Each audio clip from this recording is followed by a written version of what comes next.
आदिनाथ कारखान्याच्या कार्यक्षेत्रातून आलेले सर्व पदाधिकारी, साडे आणि 5:30 कृषीतून आवर्जून सभेसाठी उपस्थित असणाऱ्या माझ्या बंधू आणि भगिनींना,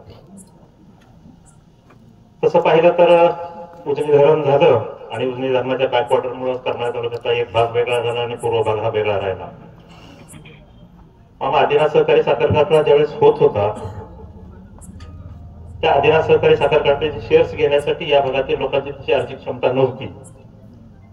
पण या भागातील लोकांनी पिढ्यानपिढ्या ऐकलं होतं की कुकडीचं पाणी इकडे येणार. बऱ्याच नेत्यांनी सांगितलं होतं की आम्ही सुपानी पाणी फेकणार आहे, आणि त्या आशेवर लोकांनी सोसायटीकडून कर्ज काढलं. 300 रुपये भरून 1800 रुपये व्याजाने काढले आणि सहकारी साखर कारखान्याचे शेअर्स घेतले. ज्यांनी रोखीनं शेअर्स घेतला त्याला रोखीनं 2000 रुपयाचा शेअर सुरुवातीला मिळाला. पण ह्या भागातल्या शेतकऱ्यांनी जो शेअर 1800 रुपयाला घेतला होता, मामा त्यासाठी 10,000 12,000 रुपये त्यांना व्याजासह परतफेड करावी लागली. आदिनाथ कारखाना असेल किंवा महाराष्ट्रातले सगळे सहकारी साखर कारखाने असतील, त्याच्यानंतर टप्प्याटप्प्याने शेअरची किमती वाढत गेल्या. पण मला या निमित्ताने आवर्जून सांगायचंय की या भागातल्या शेतकऱ्यांची, म्हणजे कायमस्वरूपी दुष्काळात असणाऱ्या भागातल्या शेतकऱ्यांची एक मनापासूनची इच्छा होती की या भागामध्ये पाणी फिरलं पाहिजे, आम्ही सुद्धा ऊस उत्पादक झालं पाहिजे, आणि त्यासाठी कारखान्याला हक्काने आम्हाला ऊस घालता येण्यासाठी आदिनाथचा शेअर्स मला पाहिजे होता.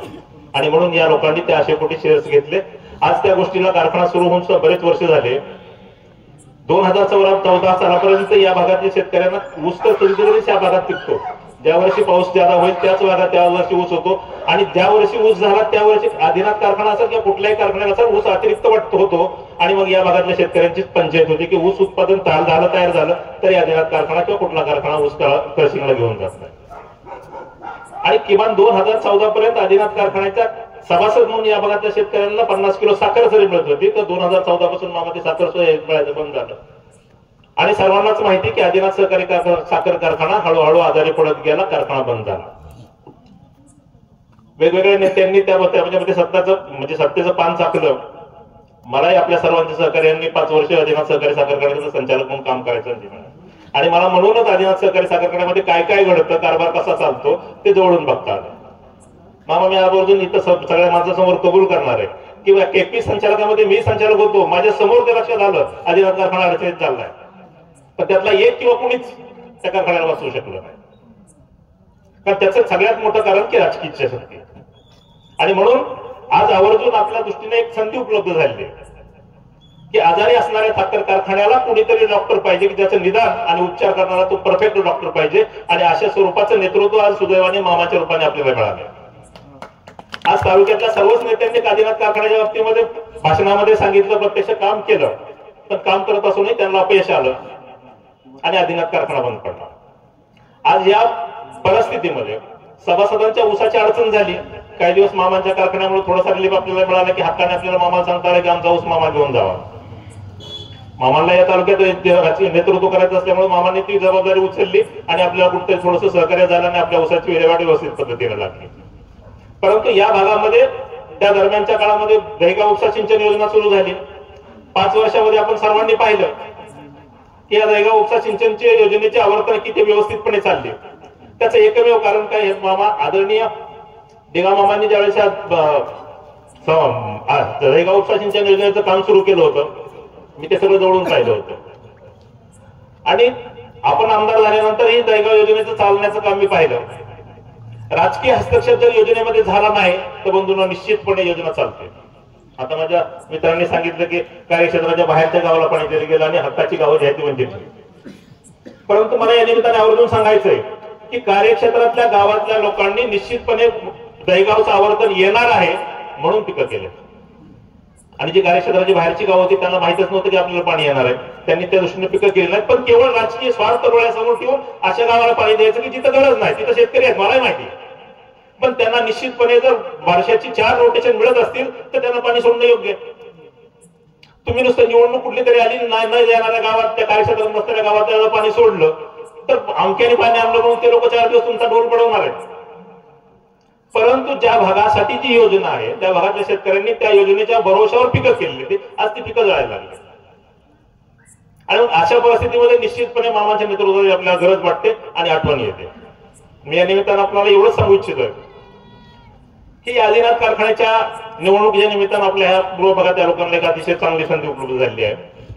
हा कारखाना जर वाचवायचा असेल, व्यवस्थितपणे चालवायचा असेल तर निश्चितपणे आपल्याला मामाच्या नेतृत्वाच्या पाठीशी खंबीरपणे उभा राहावं लागणार आहे.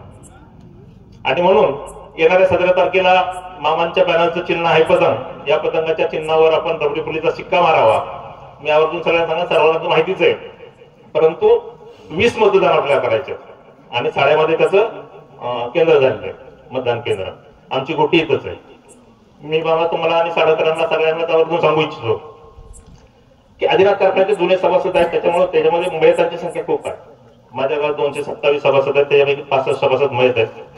राहिलेले 162 सभासदांपैकी मी 8 दिवस झाला लोकांची चर्चा करतोय, त्या सभासदांची बोलतोय, चर्चा करतोय. 162 पैकी 120 सभासदांनी निर्णय घेतलाय की आम्ही मामाच्या पाठीशी उभा राहणार आहे. आणि मग हीच जर परिस्थिती गावोगाव निर्माण झाली तर उद्याच्या निकाल काय लागणार आहे सांगायला कोणाला म्हणजे जादूगाराची किंवा भविष्यकाराची गरज लागणार आहे का? मग ही गरज माझ्याच गावातल्या लोकांना का वाटणार? कारण ह्या आदिनाथ कारखाना जवळून पाहिलाय. जसं विवेकानंदाने सांगितलं की आम्हाला का गरज पडली, छावणी दुष्काळ पडला की छावणीची गुरं कुठं सांभाळायची, मग कुठं जायचं? छावणीत जायचं. मग छावणीतलं शेण कुठं जात होतं? आणि तुम्ही सांगितलं ते भरून द्यायला आमचीच माणसं होती. हो, त्याचं कारण त्यांना मजुरीशिवाय भागच नव्हता. ह्याच्या पुढचं भंगार बी भरलंय, आमच्याच लोकांनी भरलंय. फक्त मजुरी त्यांना 100च्या 150 मिळत होती.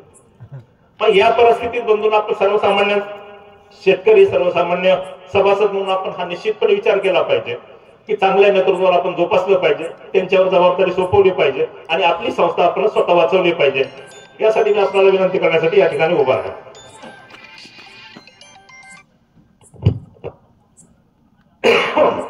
आणि या भागातल्या आपल्या सर्व लोकांनाच मी यावरून सांगणार आहे, मामा तुम्ही आमदार असताना, आम्ही तुमचे खंदे समर्थक असतानाही पाणी या भागात कमी आलं नव्हतं. प्रशासनातल्या लोकांनी थोड्याशा गडबडी केल्या होत्या, तरी आम्ही आंदोलन केलं होतं. आम्ही नाही विचार केला की मामा आमचे नेते, मामा नेते असताना आम्ही आंदोलन कसं करावं. आमचे सहकारी मित्र रवींद्रजी वळेकर साहेबांनी निवेदन दिलं, 6 तारखेपर्यंत जर दहीगावचं पाणी आमच्या भागात आलं नाही, जे हक्काचं पाणी आमचं आहे की ते तेल पासून सुरुवात करून हेडकडे जायचं असतं, ते पाणी नाही आलं तर आम्ही 7 तारखेला रस्ता रोको करणार म्हणून त्यांनी निवेदन दिलं. अधिकाऱ्यांनी त्यांची चर्चा केली आणि त्यांनी हमी दिली, लेखी पत्र दिलं की आम्ही 6 तारखेपासून पाणी खाली सोडतो. 6 तारखे 7 गेली, आज 8 आहे, अजूनही बंदूर पाणी आलेलं नाही. मी या भागातल्या आवर्जून लोकांना सांगणार आहे की जर हे एकदा सहन केलं, हे एकदा फक्त आपण सहन केलं तर वारंवार हे असंच होणार आहे. आणि म्हणून आपण सुरू लढण्याचा निर्धार केला पाहिजे. आदरणीय मामा ह्या बाबतीमध्ये सहकार्य आपल्याला करणार आहेत, कारण मामाचा त्या बाबतीमध्ये वेगळा दृष्टिकोन आहे. पण तरी मी सर्वांच्या साक्षीने आपल्याला सांगतो की जर अजूनही 2 दिवसात पाणी नाही आलं तर रवींद्रजी वळेकर साहेब, मी बरोबर येतो, भले बेकायदेशीर ठरल, आपण परत एकदा रस्ता रोको आंदोलन करू आणि निश्चितपणे हक्काचं पाणी आपल्याला ह्या भागामध्ये आणू, या प्रकारचं आपल्याला विवचन देतो. आणि 17 तारखेला आपण पतंगाच्या चिन्हावर रबडी फुलीचा शिक्का मारून सर्व उमेदवारांना प्रचंड मताने विजयी करावा, अशा प्रकारची विनंती करतो आणि 2 शब्द संपतो. जय हिंद.